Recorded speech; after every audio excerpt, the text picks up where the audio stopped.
Hello, my loves. Welcome to the Manifesting Happiness podcast with myself, Esther McCann, aka Miss Manifester.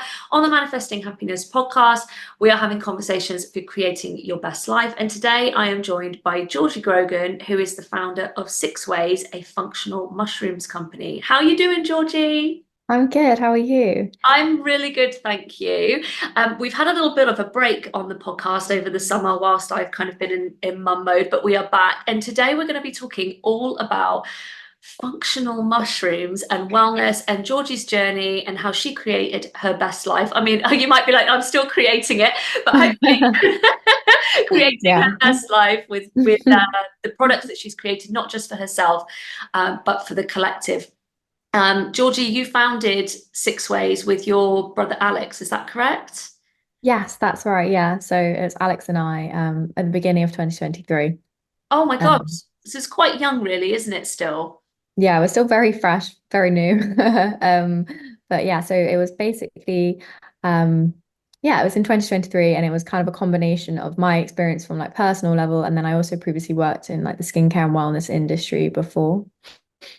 Yeah, because obviously even though this brand, as it were, is still in its early days, it's doing really, really well, but you've got such a big background in this that's led you up to this point, haven't you? In terms of literally your experience of products and developing this, but also your journey with PCOS, is that correct? Yes, exactly. So the story behind the brand is quite interesting, I guess, in terms of the route probably isn't the traditional route. Essentially, so I was diagnosed with celiac disease when I was 21.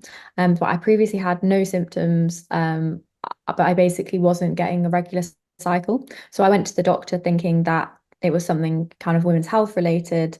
And they kind of turned me away and said that you're only 18, it's fine. You should just go onto the pill if you don't want to get pregnant, just go onto the pill. I understand the reasoning behind that, but it doesn't work for so many people, and that's probably a separate conversation to have. So from there, I kind of did my own research and I kind of kept on down this route, and the pill started to not work for me. And I found that I still wasn't having cycles. So at that point, I went to a doctor and they did some blood tests, and they basically told me that I had celiac disease, which is essentially an autoimmune disease, but it's an allergy to gluten, kind of simplified. Um, and I was so shocked. It was it was quite a hard pill to swallow. I'd been kind of in consuming a lot of bread, a lot of pasta. Like it was not something that I took well. Um, and then from there, my symptoms didn't improve, and I went back to the doctor, and I said my cycle still hasn't returned. Do you think I could have PCOS? And there's still so much awareness to be had for PCOS. I think that's such a key lesson from my perspective because they just kind of didn't categorize me as the typical case for PCOS. They said that I didn't have excess hair growth, I didn't have acne, but to me, I did. It just wasn't as extreme as some people's cases. And they just kind of said you're underweight, you need to put weight on, which I knew that I wasn't. I eat very healthily. I eat a lot of iron. So yeah, essentially, after a long old process, I was diagnosed with PCOS. I have had PCOS since I was basically 18, really. Um, and it kind of took me a while to come to terms with it. And I did try to go back onto the pill because that's the standard response, essentially, go onto the pill. Um, but it just didn't work for me. My mental health really declined. I just wasn't feeling myself. And I know that it works for so many people, but it just wasn't something I could get on with. So I started to look into holistic ways of treating my PCOS, which at the time was quite new. I was only 23 probably at this point. And my doctor essentially told me, you'll never cure yourself through diet and lifestyle alone. Um, which was quite frustrating, but gave me the kind of the impetus I needed to be like, okay, well, I'll try. Um, so cut to, I started to research into it. I became really interested in nutrition. I never ate terribly, but I think there were so many things that I wasn't doing right. But I also stumbled across functional mushrooms and adaptogens and the role that they could play in treating PCOS, essentially. I discovered that basically a lot of what can be going on in the body starts in the brain. And I had been going through high periods of stress in my personal life that I think ultimately kind of manifested these symptoms or triggered the symptoms to get worse. So that was the main priority for me, was essentially supporting my brain function whilst also healing my body. So things like magnesium was my starting point. And then from there, I read about reishi mushroom, I read about ashwagandha. But they don't taste great, these extracts. They're really not that palatable on their own. And I wanted to take the raw formats. So I ended up kind of making my own little concoctions, mixing up. So at night time, to help me sleep, I would be taking magnesium and reishi, for example. So I'd make them with chocolate powder. And that's where the idea for Sixways was really born, kind of simplifying what was quite an overwhelming supplements category. There's so many kind of different options, what you can take, when you can take them. I was so bored of taking a handful of capsules every day. And my habit stacking has greatly improved, but I can find it quite hard to keep at things if I don't stack them into my daily routines. So for me, it was like, okay, great. I can have my morning coffee, decaf, obviously, with this mushroom, and then in the evening I can wind down and it's got all my extracts in. It helps to signal my body that it's time to go to sleep, but also it's helping me heal my various ailments, essentially. If anyone is interested in habit stacking, first off, just go and check out the book Atomic Habits, because that will start giving you some ideas on how you can start bringing all these habits in that do support you. There's so many things you said that I just was like, yes, yes, yes.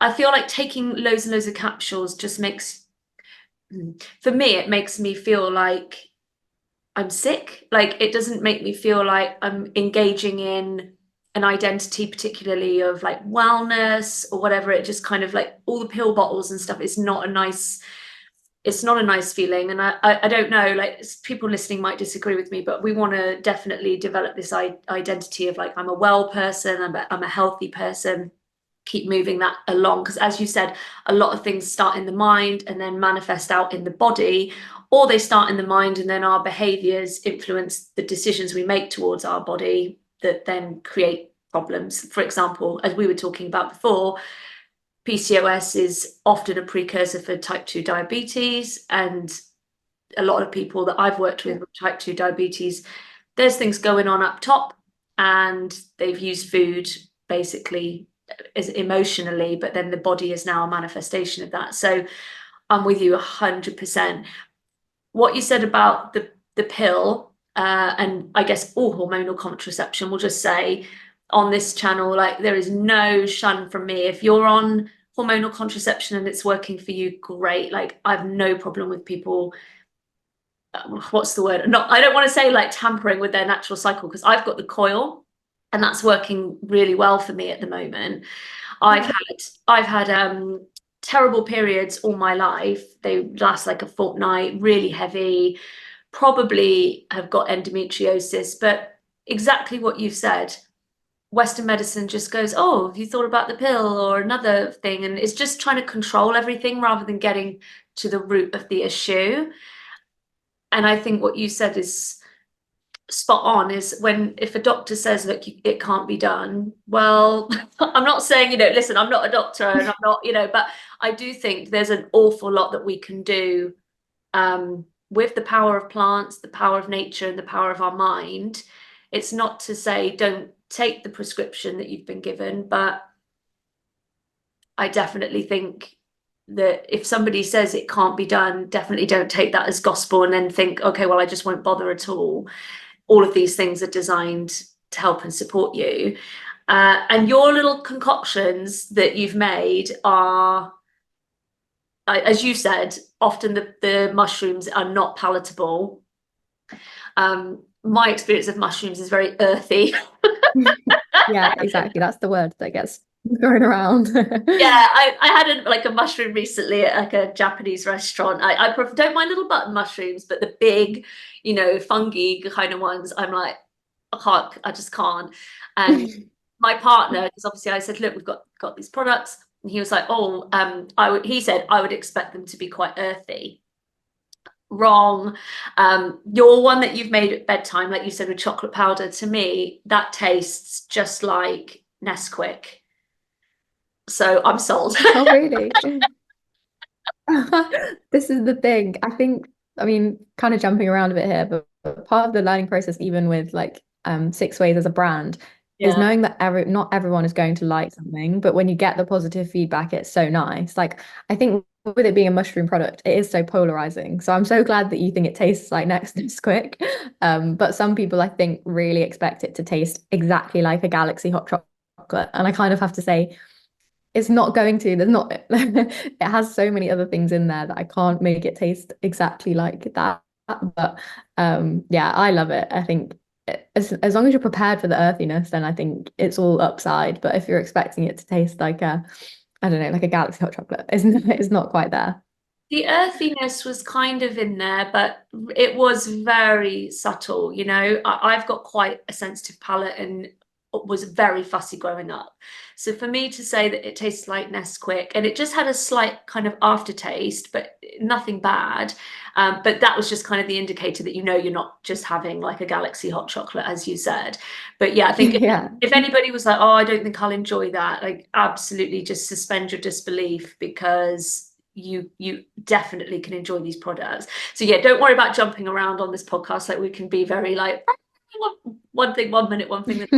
Um, would you like to explain how polycystic ovary syndrome kind of works and how it affects people? Yeah, so I think obviously it's quite an interesting topic because they I don't think people fully understand the cause of PCOS still now, as in not the root cause, because there's several different types of PCOS. The most common type is actually insulin resistant PCOS. And that's what a lot of people will suffer with, and that's where it ties into type 2 diabetes, as you were saying before.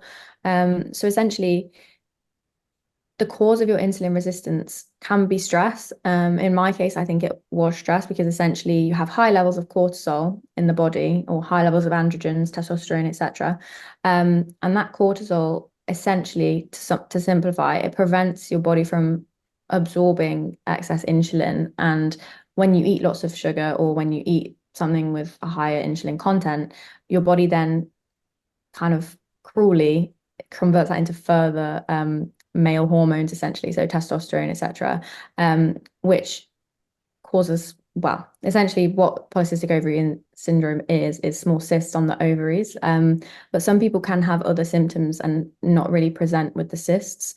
So it's borderline a metabolic disorder in most cases, really. And that's what I suffer with. But then I don't want to oversimplify because some people do have other types of PCOS which aren't caused by insulin resistance. But essentially, what it means is that you have high levels of male hormones and your body struggles to produce the right amount of female hormones, so things like estrogen and progesterone. And that manifests itself in several ways. The most common way is irregular periods or painful periods. And also in terms of like other symptoms in the body, it can be hair loss. So a lot of hair loss around the hairline, because it's kind of like male pattern hair loss, as well as acne around the chin and jawline area, which can be quite excessive. It can be really hard to lose weight. So weight gain is really common. And I think that ties into the type 2 diabetes conversation as well. Because again, it all goes back to insulin resistance and your body's ability to convert the sugar and what it does with the insulin. But there's also so many other symptoms that people don't really talk about as much. So anxiety and depression, just general feelings of malaise, tiredness. And for me as well, I think I would say that sugar cravings was a really big one. And that then manifested into those type 2 diabetes risks. So I think I was mentioning before we had a chat, and I said that when I was told by the doctors that I had PCOS, they said, you're not overweight, you have something called lean PCOS, which is not as common, but can be common. But they just didn't know how to handle it. So they said, don't lose any weight because you're very much don't need to lose weight, but also don't put on any weight because you have a higher risk of type 2 diabetes. So that just left me in such a limbo. I was kind of like, well, are you telling me that I'm not getting periods because I'm underweight, which I was not, like my BMI was healthy, or are you telling me that if I try and put weight on, I could get diabetes? And they just said, you should go Google PCOS and go to the NHS website, basically. That's what I was told. Um, and again, I really don't want, not everyone's story is like this, and I'm not, it's really hard to toe the line because for some people the pill does work perfectly to manage their PCOS. It keeps things simple for them. I have so many friends that just take the pill generally and not with PCOS, but they have the perfect experience with it. But that wasn't my experience, and it's not many women's experience. So um essentially, yeah, that is what PCOS is, but there's still a lot. Women's health is such an under-researched area, again, a separate topic, but it's so under-researched, so underfunded, comparable to men's health, essentially. And because of that, there is so much that we don't know and so much that's blanket covered with a one-size-fits-all approach to health, which is, do you want to get pregnant? If so, let's go down the fertility enhancing route. If you don't, let's put you on some kind of birth control to stop any accidents essentially. Right. Um, But it is very one size fits all, isn't it? It's just, it's not holistically working with the individual and their, it's not holistic. yeah, yeah, unique body type and their unique mindset, and biology. And I think, well, I really hope that obviously some of the women listening to this might feel less alone in their journey, hopefully by listening to this, because I think when you go to the doctor and they do just say, well, this is very much for me with the coil. They were like, the coil is your last option. And I'm like, is it? Like, or then do we go down the road of hysterectomy, or do we then start going, okay, I need to look lots of like holistic things? But to just be kind of told, yeah, there's not really that many options, or just kind of, yeah, suck it up and live with it. And especially for you being told, don't put weight on, but don't lose weight. It's like, okay, well, what can I do to actually manage my symptoms or improve my lifestyle then? Because you're kind of implying that I'm, like you said, in limbo. It's a real catch 22. Mhm. Um, so at what point then, I guess, with the discovering the mushrooms, what did you start to feel in your body when you started to, as you said, regulate hormones, uh, and all the other pieces that go into it with the mushrooms? Yeah, I think you touched on it there initially as well, with like you just don't feel in control of your own fate, like you don't feel in control of your own body, which in terms of like mindset is such a negative mindset to have in terms of like there's nothing that you can do. Obviously, I know that there are certain health conditions that you are very much you're at the fate of your body and things like that. Whereas this, I knew that there was things that I could do, but I was being told that there wasn't. So once I started to see results, the first thing I would say is just like my positive mindset improved so much because I was kind of realizing that I was in control. Obviously, there was sacrifices, but I didn't see them as sacrifices because it was what was right for me and my health journey. So I had to reduce my sugar intake. I had to kind of reduce my processed food intake, but that was beneficial to my body. So really, any kind of previous holding on that I was doing to that lifestyle just wasn't worth it because as soon as I knew I was in control, it kind of gave me the fuel to keep going and saying, oh, actually, I am starting to see a regular cycle. So I'm not sure if this is too much information, but essentially, I wasn't having a period at all, like naturally. I probably have two a year, which is crazy looking back, because obviously ovulation is such an important part of a woman's health, essentially. It's like a really good way to measure your own health. It's like a key health indicator, really. So I was obviously not really ovulating, and I went from that to reducing my cycle to about 40 days initially, which was so amazing for me and like such a eureka moment, really, because I just wasn't used to that at all, except for when I was on the pill, which wasn't actually, it was just a withdrawal bleed anyway. So that was the first thing. But then I would say as well, my mood drastically improved because essentially I wasn't producing any of the right hormones for my body. I wasn't having that. kind of like, obviously there is negatives to the hormonal shift throughout a month, but I wasn't having that. I wasn't having the highs and the lows. I was just experiencing some level of average in between. So my mood greatly improved. My skin really started to clear up. So I never had like terrible hormonal acne, but I think everyone always feels that their skin is worse than everyone else's. And my acne was just really bothered me. And I'd be lying if I said that still now, if I'm really stressed and things are out of whack and I haven't been doing my daily routines, I haven't taken supplements every as much as I should be, I will start to kind of have like little breakouts. But that drastically improved. And I just started to feel so much more confident in myself, essentially. I think by the way, like there's no such thing as too much info. A with me or be on this or be on this podcast. Like I literally, I don't care. I think very much like it's all human experience. And again, like women's health is under researched and none of this should be taboo, should it? We should be able to talk about all of this stuff very freely. It's not gross, it's just completely natural. With the acne and things, I think, as you said, maybe you don't have the worst acne like in the world or on the spectrum, but at the Yeah. end of the day, you know what makes you feel good in yourself and in your skin, and you're allowed to say, this is not making me feel at my best and that I want to do something about it.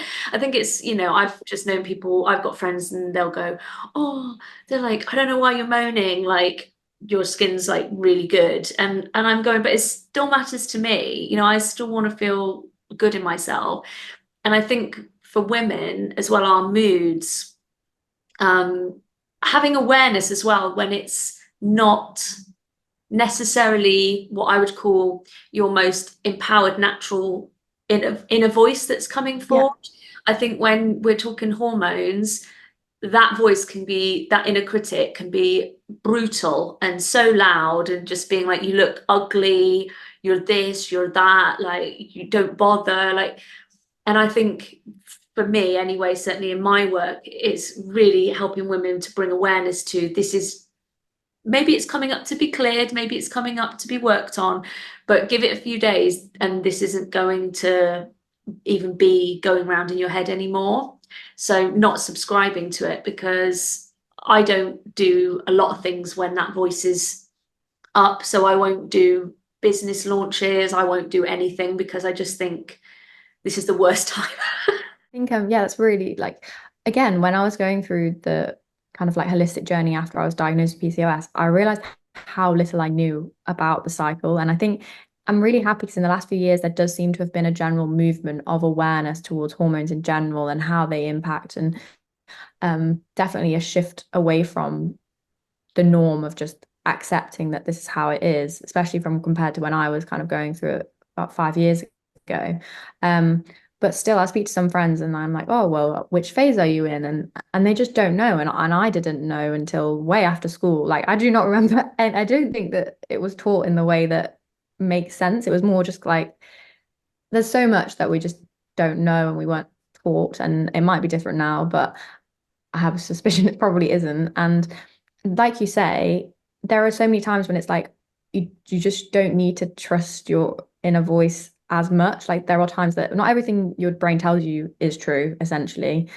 And we're all experiencing things through our own lens. So it can be really hard. And I think obviously I don't have children, but I can imagine that's like a big part of it. But even with my partner, it's like knowing when I feel like knowing when someone's going to frustrate you more or when something's going to feel more aggravating or upsetting. And obviously that's going to be just before your period. And then your period comes and you're like, oh, okay, well, now I know why I felt that way. So I think it's really empowering, like you say, to just know when your inner voice is at its kindest and when it's not going to be serving you best, I guess. 150 freaking percent.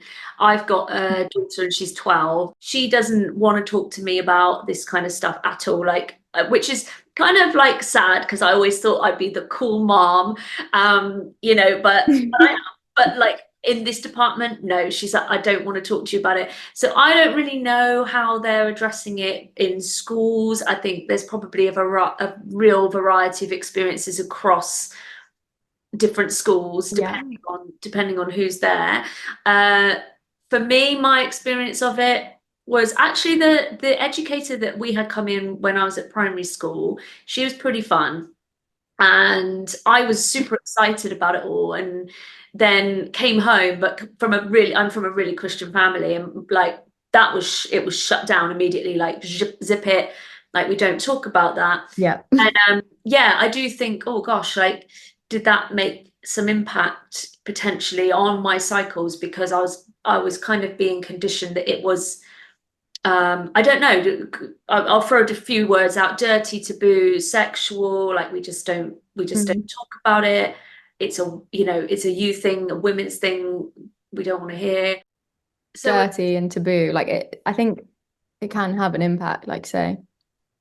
I think so. I think the cycle holds so much emotion, and that's still something that isn't being publicly, maybe like it's not maybe reaching the mainstream about the power of periods.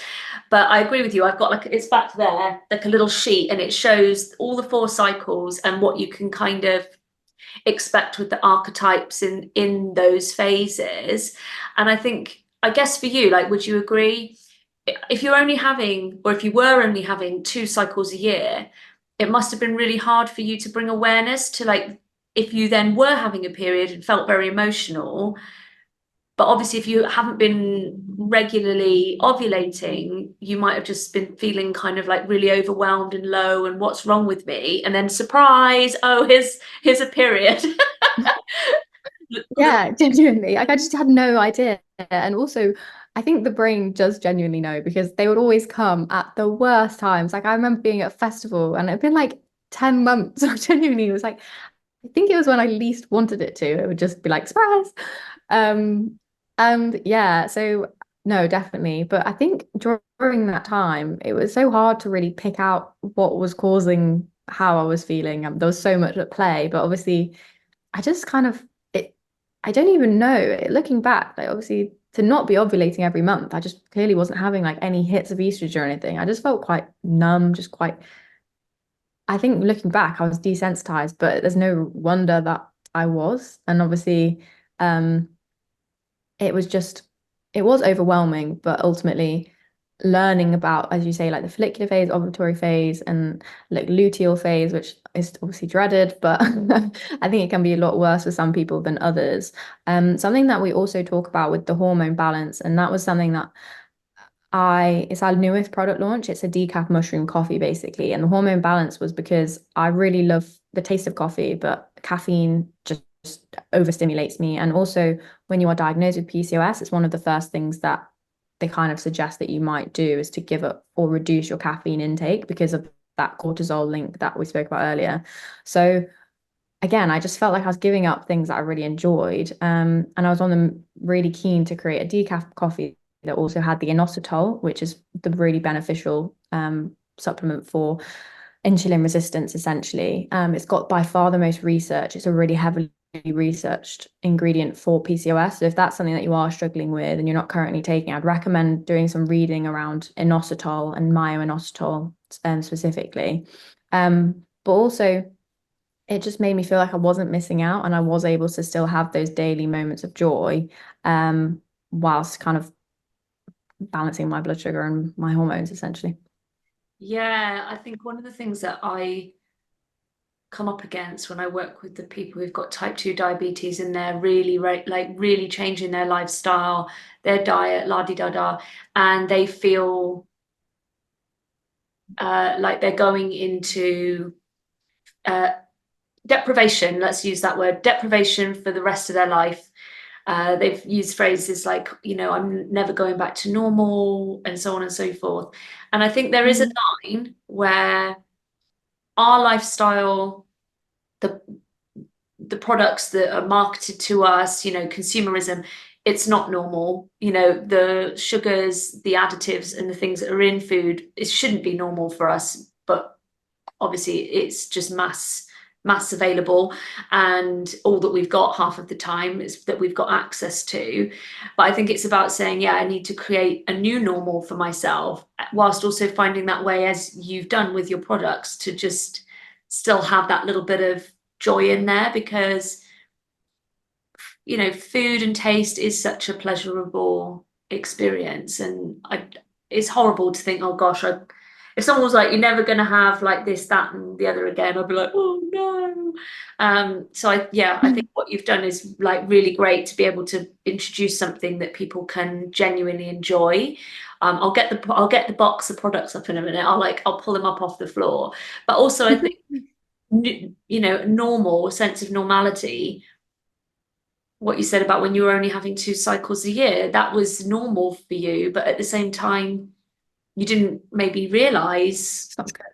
yeah, that life can be different, and saying, actually, I want to claim something different for myself. So where are you at now in terms of, I guess, if you don't mind me asking, your cycles, and how this is now, how can I put it, how you're kind of regulated a little bit more now with these products? Yeah, of course, yeah. So just really that normal is, I think normal is such a hard word, and being celiac as well, it's always like, here's the gluten free, here's the normal. Like people will say that every day of my life. It's like, here's the normal option and here's your option. And it's just kind of like, that's fine, but just because it's normal for you doesn't mean that it's not, my normal's not normal. So yeah, it's really interesting that you say that, because I was literally thinking about that the other day.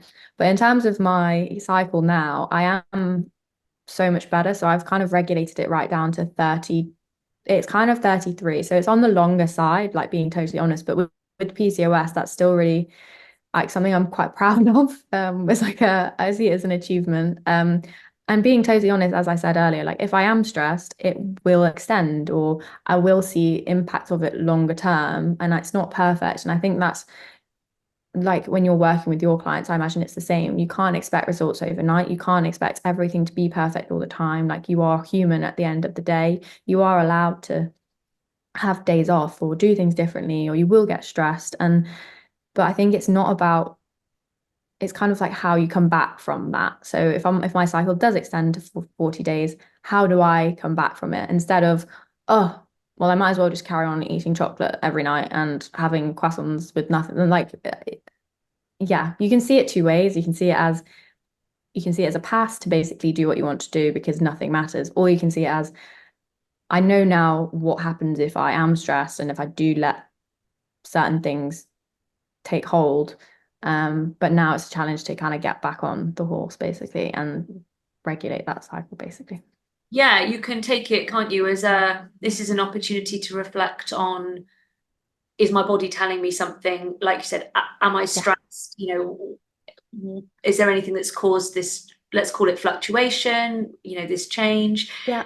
In spirituality and the manifesting community, there's a lot around, they call it like ignoring the 3D. So that doesn't mean just like going la la la, like I've been told I've got PCOS, this isn't happening to me. Some people would probably do that, to be fair.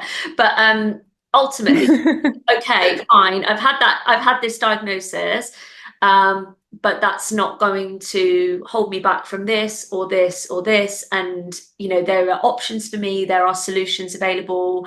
It's not the end, like it's not finite. It's the same as, I guess, like if you went up for a job interview and somebody told you no, would you go, right, well, that's it. I'm just gonna give up on jobs and life. Yeah. It's like, no, of course, you have to have that, whether you call it like faith, hope, optimism, resilience, to go, right, okay, dust yourself off, back in the saddle, what can we do differently next time? So yeah, I think, let me get the box up, because you've got the words in there, instant gratification. So for me, it is like the products are instantly gratifying, but I think what we're saying here is you've got to be in it for the long game. Yeah, like you've got to say, I need to Yeah. be willing to keep going and invest in my wellness, and see a change. Like, we're not saying take 1 scoop of decaf hormone powder and you will be, yeah, but you should be really proud, like like you say, to go from 2 times a year down to 33 days. Like some of my cycles have been 33 days. So yeah, I just think that's brilliant. Yeah, look, I love it because I feel like you match my wallpaper in the background. Yeah, that's so great. Have a I'm bit. so glad you picked up on the instant gratification long-term results as well. Like that is literally it. It's like they taste nice short term, but also you're in it for the long haul and yeah. Yeah, you have to be in it for the long haul. Like I think that especially for some people, you have to go, look, it's a compound effect, isn't it? Everything has compounded up to this point. Now we need to do a compound in a different direction to create something different. And it's just always that be 1% better than you were before. Again, like with habit stacking, the more you keep improving, the more you'll see the difference. So, right, the two that I've opened, my dogs were very interested in this one this morning when I had this, and I was like, no, you stay away. So I've got the marine collagen one, and I've got the Yeah. which was lush, is raspberry flavored. I'm not gonna say anything because I think that's not professional, but I've got other marine collagens and they taste like lemon fish. And this is just raspberry and it just tastes like raspberry and you just mix it in water. So I was over the moon to not be drinking a glass of lemony fish. And then this is the one we were talking about earlier, isn't it? This is what we were talking about earlier, which is the unwind and recover, the mushroom blend that you have before bedtime, and you could have it hot or cold, but that's the one that I said tasted like Nesquik. I couldn't say it then. I was going to say it Yeah, tasted yeah, like yeah. Netflix. I was like, no, wrong one. Yeah. Um, what could is this specifically? Would you say this is specifically for women? Would that because it's for No. no, not this one so much, but perhaps we'll talk about the hormone balance in a minute. But yeah, so Hormone balance. Yeah.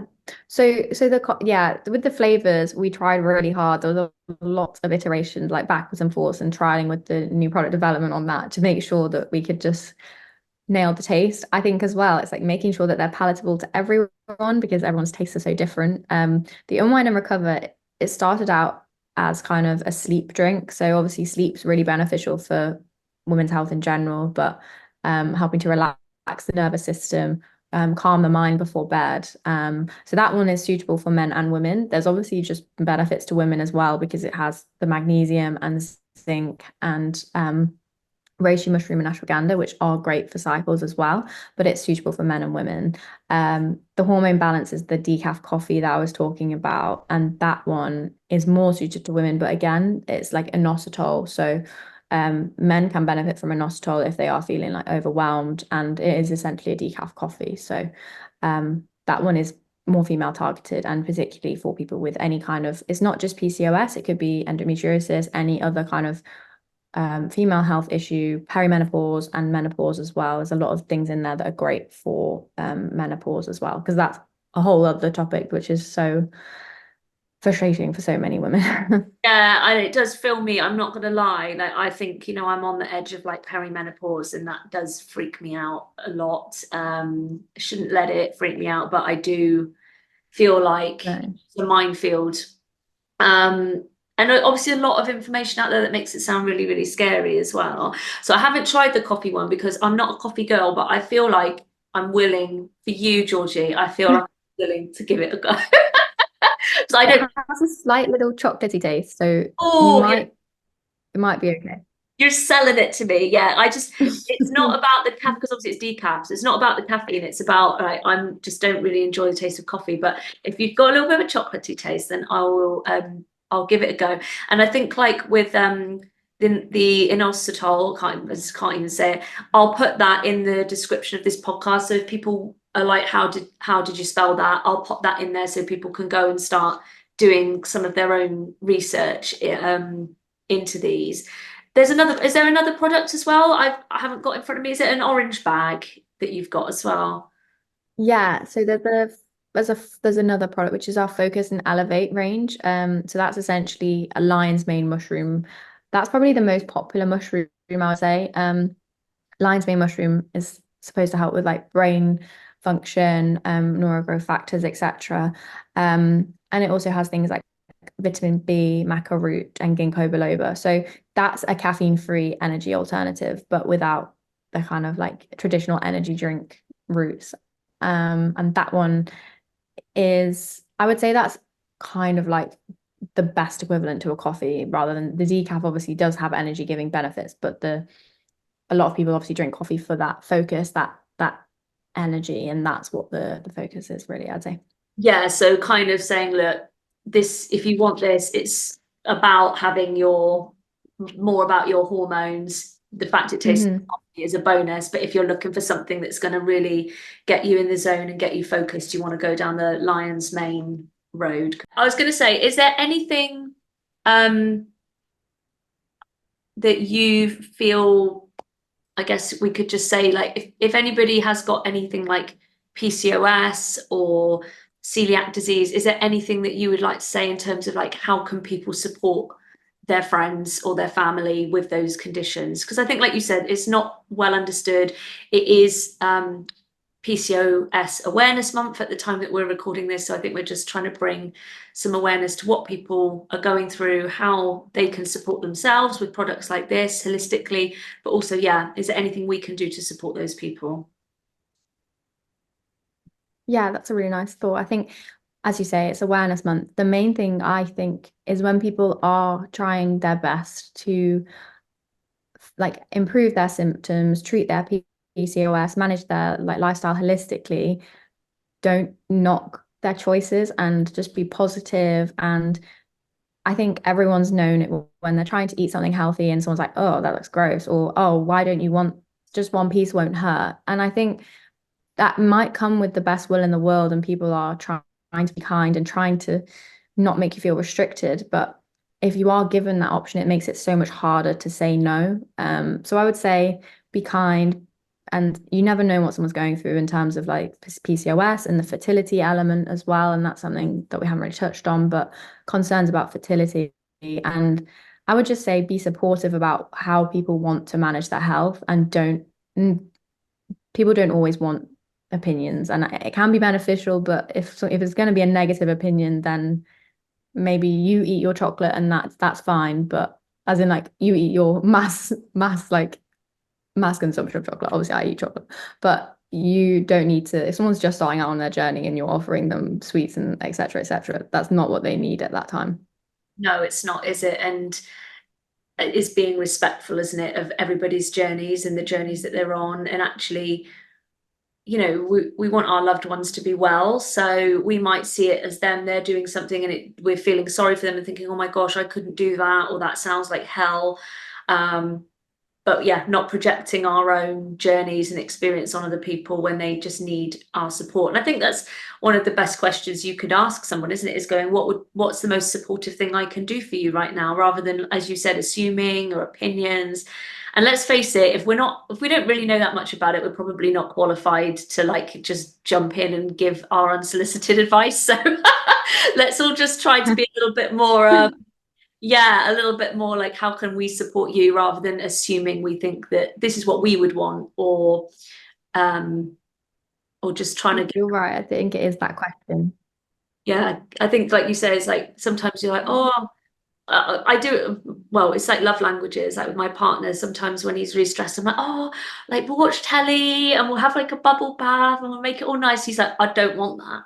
He's like, I want to like, he's like, I need to like you to sit me down and we do like brainstorming and planning stuff out and creating solutions. And it's a question that I've always, I think like you can ask it of yourself or a friend, is just saying, do you want sympathy or a solution? Yeah, I guess that. Yeah, like a lot of the time, I think as women, a lot of the time we just want sympathy, and I think men want solutions.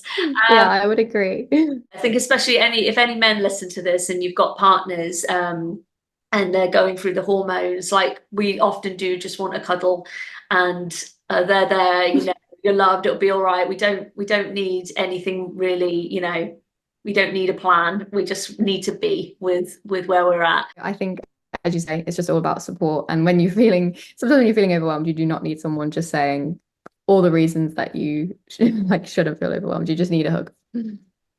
Yeah, it just makes you want to scream, doesn't it? How can people find Six Ways and connect with you? So you can find us on our Instagram, which is at Sixways Sunday. We also have a TikTok, which we post a lot of educational content, but also just a lot of fun stuff as well, experience stuff, and also our website, which is sixways.co. Amazing. All the links to connect with Georgie and Sixways will be in the description of this podcast. We hope that you found this video really informative, guys, especially if you have got PCOS or you know somebody that does, or any of the other conditions that we've discussed on the podcast today. And obviously, if you want to go and try and get some of the benefits of functional mushrooms, please do go and try Sixways. This video is not sponsored in any way whatsoever. And listen, if I felt that it tasted rank, you would be knowing about it. So I am absolutely telling it from my soul of like, and my taste buds that it tastes brilliant. Georgie, thank you so much for being on the podcast with me today. Thank you so much for having me. Yeah, it's been great. Fantastic. Guys, we hope you've enjoyed this episode and we will catch you in a fortnight for the next one. Take care. Bye.